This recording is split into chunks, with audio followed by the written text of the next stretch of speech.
مجھے اپنی شفاعت سے میرا من نہ کرانا، مجھے ذلیل کر دینا اگر میری شاعری میں قرآن کے علاوہ کچھ ہو تو علامہ اقبال جو ہے قرآن کے اس تصور کو دیکھتے ہوئے سب سے زیادہ انہوں نے جو آئیڈیالائز کیا وہ انبیاء کو کیا۔ انبیاء کے اندر وہ جانتے تھے کہ خودی جو ہے عروج پہ ہوتی ہے، اور انبیاء میں آپ جانتے ہیں کہ نبی پاک صلی اللہ علیہ وسلم ایک وہ نمونہ ہیں جن کے اندر انسانیت کے تمام تر جوہر جو ہے وہ بدرجہ اتم موجود تھے۔ تو علامہ اقبال نے فرمایا تھا، سبق ملا ہے معراج مصطفیٰ سے مجھے کہ عالم بشریت کی زد میں ہے گردوں۔ ذرا سوچیں کہ کیا کہہ رہے ہیں کہ یہ جو معراج کی رات تھی، نبی پاک صلی اللہ علیہ وسلم وہاں تک گئے جہاں تک جبریل امین نے بھی انکار کر دیا کہ اس سے آگے میں نہیں جا سکتا، اپنی معذوری ظاہر کی، لیکن نبی پاک صلی اللہ علیہ وسلم اس سے بھی آگے گئے اور اللہ پاک سے ملاقات کی۔ اور علامہ اقبال کیا کہتے ہیں کہ سبق ملا ہے معراج مصطفیٰ سے مجھے کہ عالم بشریت کی زد میں گردوں، یہ جو آسمان ہے یہ انسانیت اس سے بالا تر ہے نبی پاک صلی اللہ علیہ وسلم کے۔ تو انبیاء کرام کو وہ آئیڈیالائز کرتے تھے کہ ان کے اندر وہ خودی کا تصور جو ہے وہ سیلف ایکچوالائزیشن ٹاپ پر تھی، اس لیے فرماتے ہیں خودی کو کر بلند اتنا کہ ہر تقدیر سے پہلے خدا بندے سے خود پوچھے بتا تیری رضا کیا ہے۔ اپنے آپ کو اس حد تک اپنی سیلف ایکچوالائزیشن، اپنی آگاہی، اپنی خود آگاہی اتنی ہو اور انسان اس کی وجہ سے اتنے بڑے مقام پر پہنچ جاتا ہے کہ اللہ تعالیٰ خود کہتے ہیں کہ بتا تو کیا چاہتا ہے۔ یہی قرآن پاک کا تصور ہے مین وَلَسَوْفَ يُؤْتِيكَ رَبُّكَ فَتَرْضَىٰ، اے نبی پاک صلی اللہ علیہ وسلم ایک دن آپ کو اتنا دیں گے کہ تم راضی ہو جاؤ گے۔ اللہ تعالیٰ نبی پاک صلی اللہ علیہ وسلم سے فرما رہا ہے کہ میں ان قریب، یقیناً ان قریب آپ کو اتنا عطا کروں گا کہ آپ خوش ہو جائیں گے، آپ راضی ہو جائیں گے۔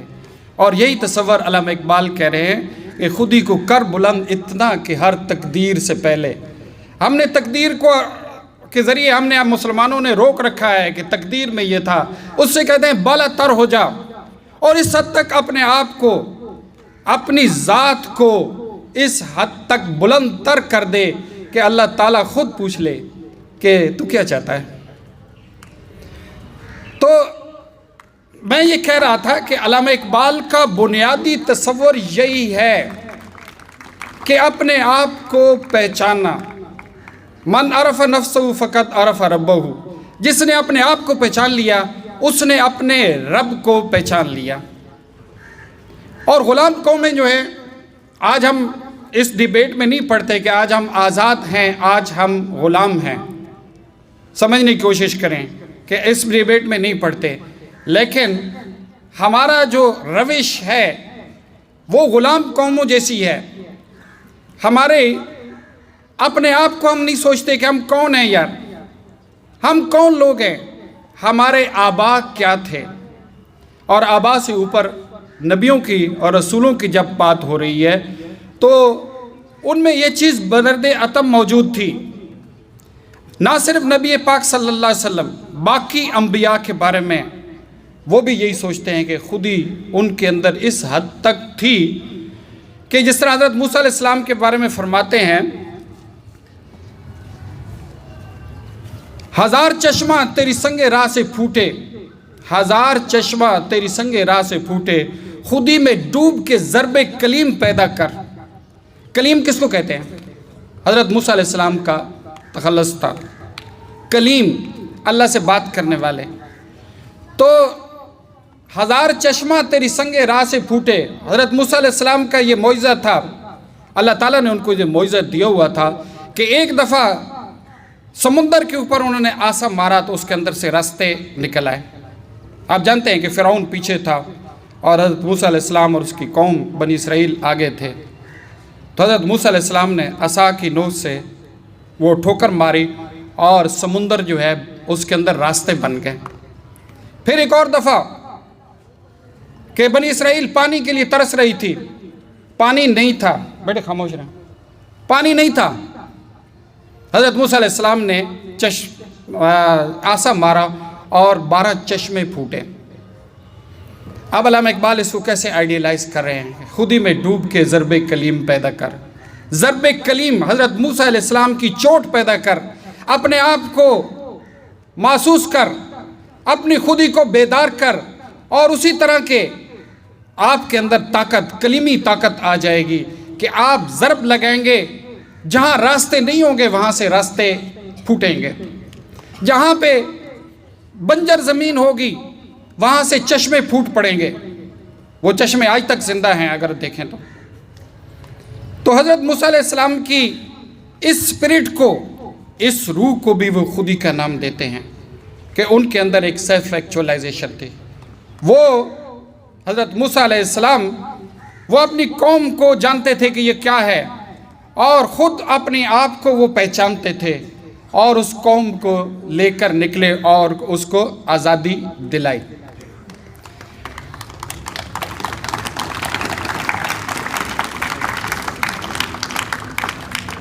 بیٹے یہ تصور خودی، علامہ اقبال کو ویسے ڈسکس کرنے پڑیں تو یہ ایک پگڈنڈی ہے جس کے اوپر میں تھوڑی سی بات کر رہا ہوں، ایک چھوٹا سا راستہ ہے جس کے اوپر میں بات کر رہا ہوں۔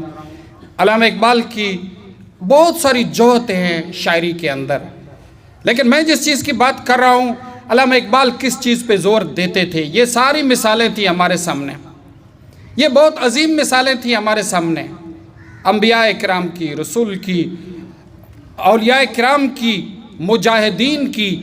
علامہ اقبال ان کو آئیڈیالائز کرتے تھے کہ یار ان کے بارے میں سوچو کہ ان لوگوں میں کیا چیز تھی، کون سی اسپرٹ تھی جس کی وجہ سے ہم مسلمان جو ہے دنیا پہ غالب تھے۔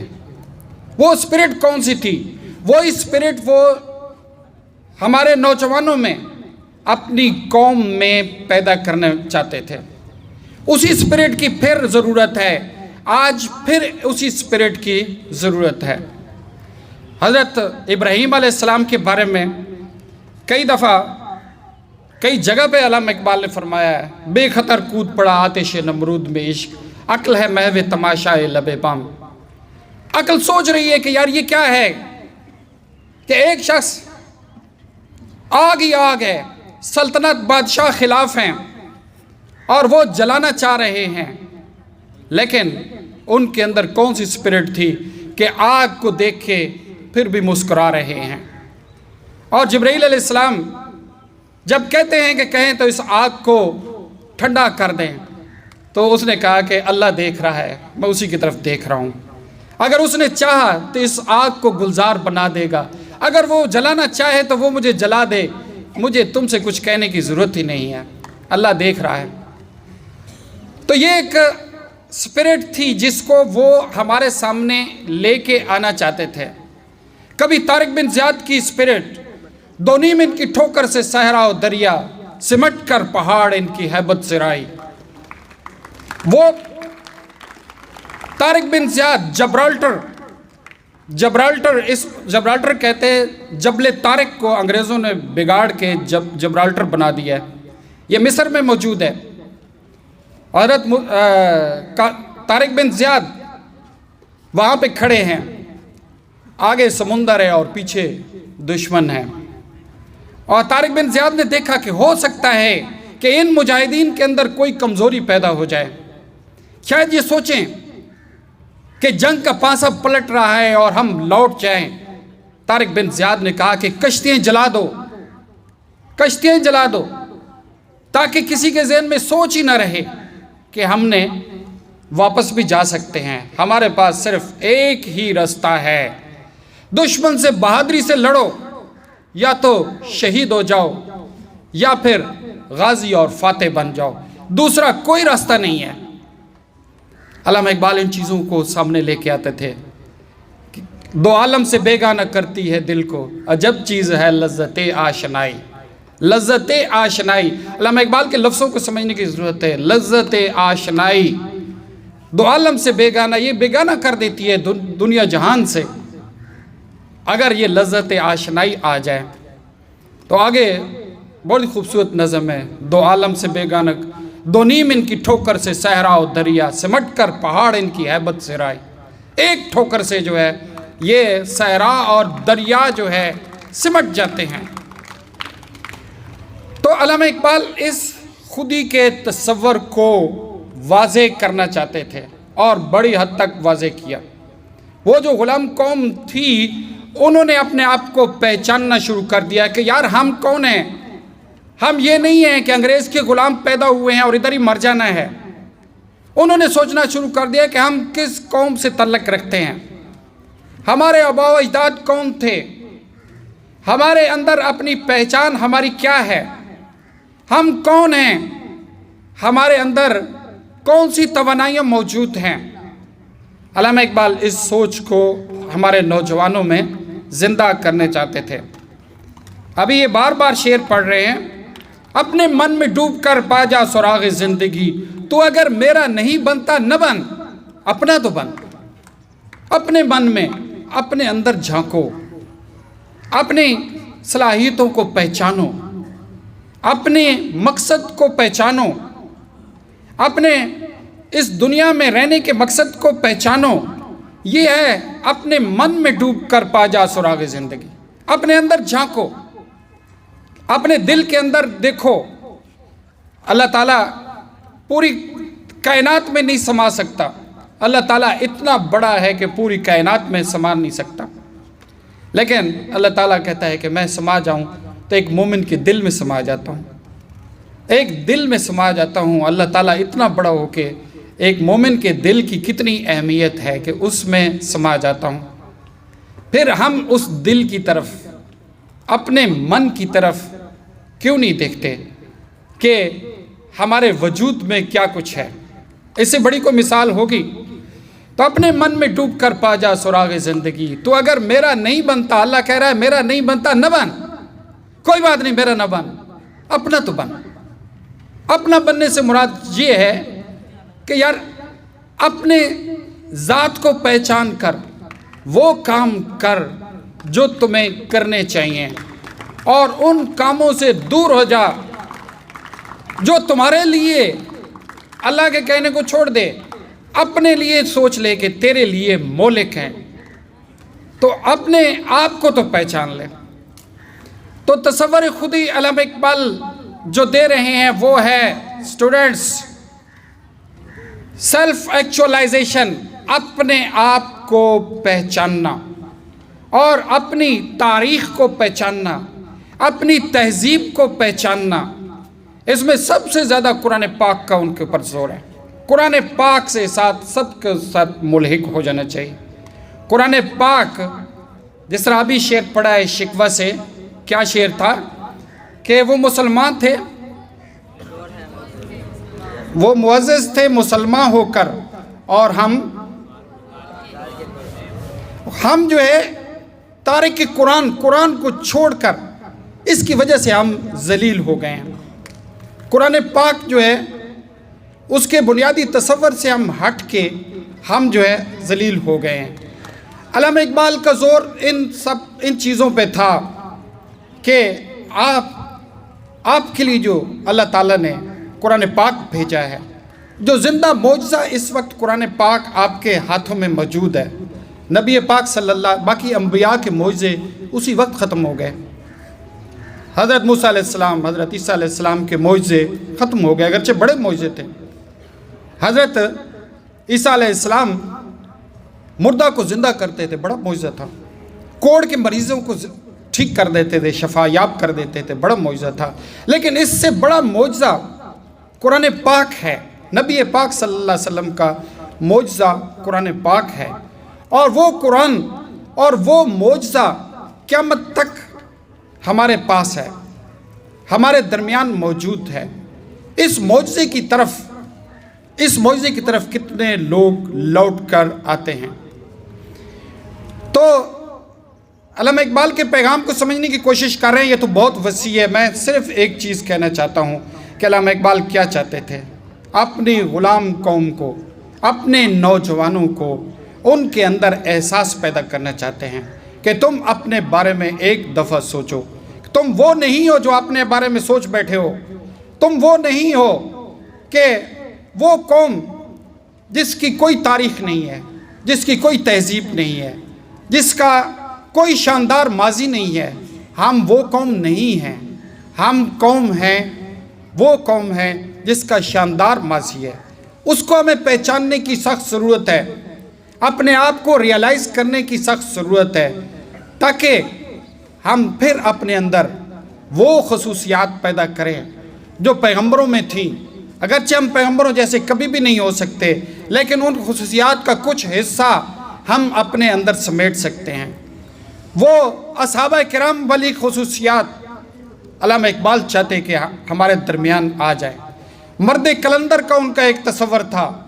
مرد کلندر کون ہے؟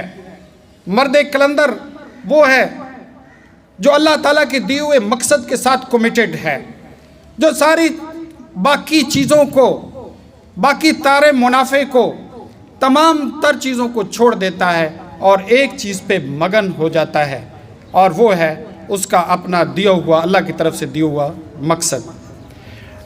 تو یہ ہر دور میں ضرورت ہے. علامہ اقبال افغانستان میں جب جہاد ہو رہا تھا تو افغانی کہتے تھے کہ ایک پاکستانی نے سب سے زیادہ جہاد میں حصہ لیا ہے. ایک پاکستانی نے سب سے زیادہ جہاد میں حصہ لیا ہے، اور افغانی کہتے تھے کہ وہ علامہ اقبال تھے. علامہ اقبال کی بڑی شاعری فارسی میں ہے نا، ہم تو اس کو سمجھے ہی نہیں. آج تک ہم نے فارسی پڑھنے کی کوشش ہی نہیں کی، لیکن وہ پرشین سپیکر وہاں کافی ہیں، وہ اس کو سمجھتے تھے. ایران والوں نے کہا کہ انقلاب ایران میں ایک پاکستانی کا سب سے بڑا کردار ہے، اور وہ ہے علامہ اقبال، کیونکہ ان کی زبان ہی فارسی ہے. ترکی والے کہتے ہیں کہ آج ہماری جدوجہد میں ایک شخص سب سے زیادہ شامل ہے، اور وہ ہے علامہ اقبال. جس طرح مولانا رومی تھے، ان کا ایک فلسفہ ہے، علامہ اقبال اس کی کاپی ہیں. تو علامہ اقبال کے یہ تصورات صرف ہم پاکستانیوں کے لیے نہیں، ہمارے لیے تو سب سے زیادہ ہونے چاہیے، کیونکہ وہ ہمارے درمیان پیدا ہوئے تھے. لیکن اس کے علاوہ بہت ساری اقوام جنہوں نے آزادی حاصل کی ہے، جنہوں نے غلامی سے چھٹکارا حاصل کیا ہے، وہ علامہ اقبال کو اپنے ساتھ دیکھتے تھے. تو آج بھی اس کی بڑی سخت ضرورت ہے. ہمارے درمیان سخت ضرورت ہے کہ علامہ اقبال کا فلسفہ خودی کو پھر ایک دفعہ زندہ کریں، ایک دفعہ پھر جاننے کی کوشش کریں اور اس پہ عمل کرنے کی کوشش کریں. میں آخری ایک شعر پڑھتا ہوں. خودی کی جلوتوں میں مصطفائی، خودی کی خلوتوں میں کبریائی، زمین و آسمان و کرسی و عرش، خودی کی زد میں ہے ساری خدائی. ذرا ان کو سوچیں. خودی کی جلوتوں میں مصطفائی، یہ حضرت محمد صلی اللہ علیہ وسلم یا مصطفیٰ جو نظر آتے ہیں، ان کی جلوتوں میں سامنے جو نظر آتا ہے وہ بھی خودی ہے. خودی کی خلوتوں میں کبریائی، جو اندر چھپا ہوا ہے وہ کبریائی ہے. اور زمین و آسمان و کرسی و عرش، خودی کی زد میں ہے ساری خدائی. اگر ہم اپنے آپ کو پہچان لیں، اپنی زندگی کا مقصد پہچان لیں، تو پھر یہ ساری زمین و آسمان ہماری زد میں ہے. بہت شکریہ بیٹے.